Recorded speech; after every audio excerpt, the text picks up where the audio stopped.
Itinuturing na ngayong armed and dangerous ang poganting si Hector Baltazar matapos nitong takasan ang kanyang arrest warrant sa kasong pagpatay sa MMA rising champ na si Byron Alvarez.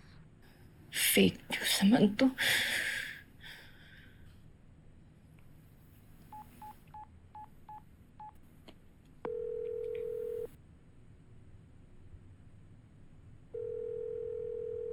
I'm sorry, the subscriber cannot be reached.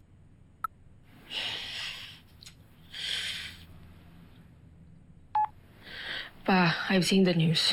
Ginojudge ka na ng mga tao. Kaya mas maganda talaga na harapin mo na lang yung kaso. Para mas ma-explain mo rin yung side mo sa korte. Kasi the more na nagtatago ka, the more na pinag-iisipan ka ng mga tao na masama.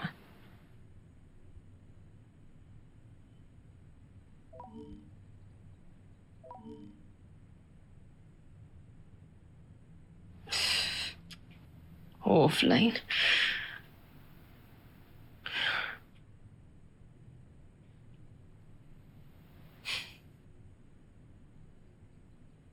Tita Marga kaya tsaka A. Wala namang choice eh.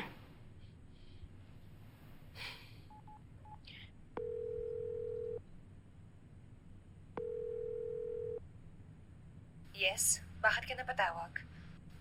Happy ka na ba? Natuloy na nagkahiwalay sila mommy at daddy. Amelie, ano pa rin ba talaga iniisip mo? Habang on the run sa authority si Papa?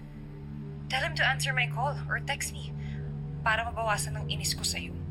Amelie, simula nga nang habulin siya ng mga pulis, hindi na kumontak sa amin si Papa ulit. Are you telling the truth?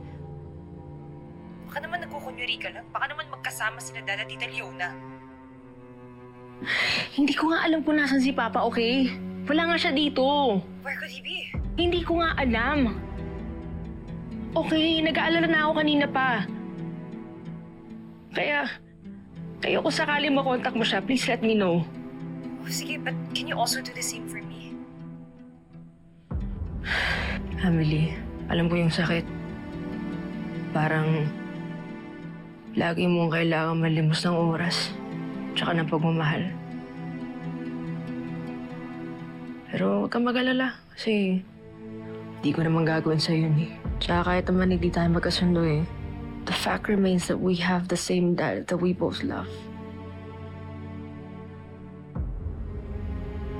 And you know what, at this point in time, wala naman tayong choice eh, kundi maging magkakampi para sa kanya. Salamat.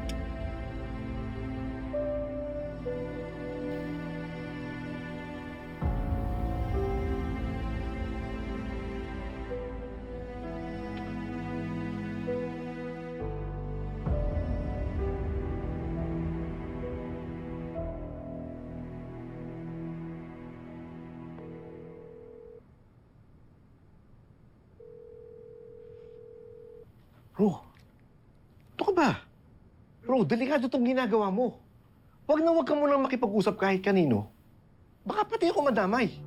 Aiding and abetting a criminal, itong ginagawa kong pagpapatuloy sa'yo dito sa rest house ko. Kakausapin ko lang si Limang anak ko. Gusto ko lang i-assure siya na safe ako at mag-sorry sa kanya. Ang dami ko ng gulong ginawa sa buhay ko. At yung mga anak ko nadamay. Paano kung hawak na ng mga pulis sa mga anak mo? Hindi nila ako ilalagay sa mga polis. Alam nilang inosente ako. Pare, inosente ako. Na-frame up lang ako. Sino? Pare, bago pa lang tayo sa frat, magkaibigan na tayo. Oo, maminado ko. Pagdating sa babae, pilyo ko. Pero ang pumatay, pare hindi ko magagawa yun. Pero patutunayan ko na malinis ang konsensya ko. Na inosente ako. Lilinisin ko ang pangalan ko alang-alang sa mga anak ko.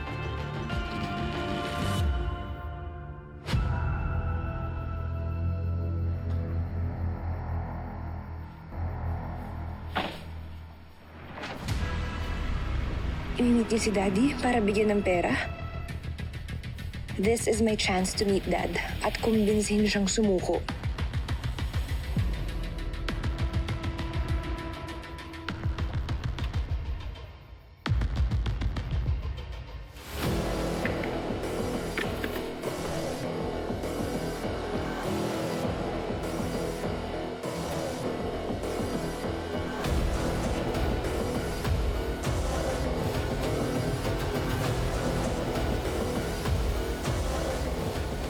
Sabi mo meron ka 3 milyon.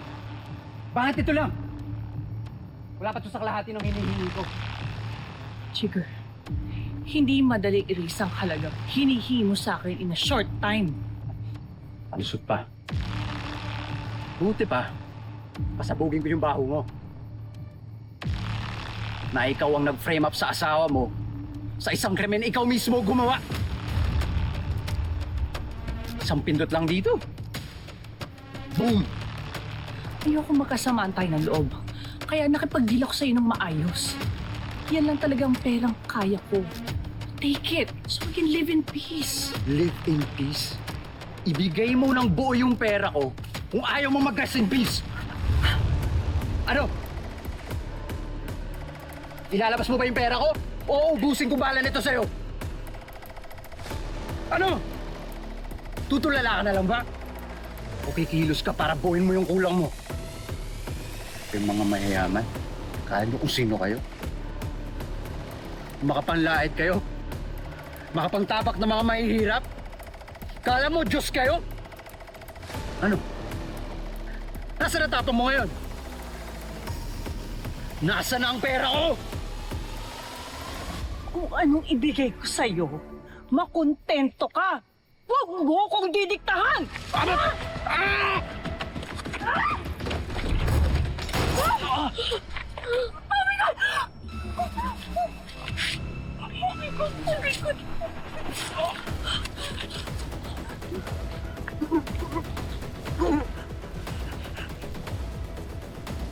She killed it! She killed it! Emily!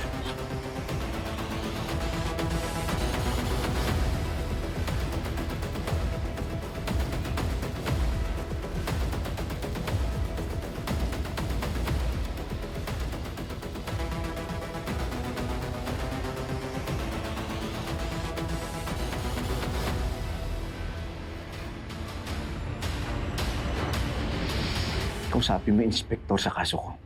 Sabihin mo sa kanya, imbestigahan niya mabuti. Lumabas na yung result ng fingerprint analysis na pinagawa namin. At nalaman na rin namin kung kaninong fingerprint ang nasa paraphernalia. Kanina ho yung lumabas. Si Jigar Mendoza. Di ba bisor ko rin doon sa gym? Nakita siyang nakabulagta. Ayun, tuguan. Dito nagtatago si Hector. Jackpot! Ano ba nangyari kasi sa inyo? Arga. Si Ma'am Marga?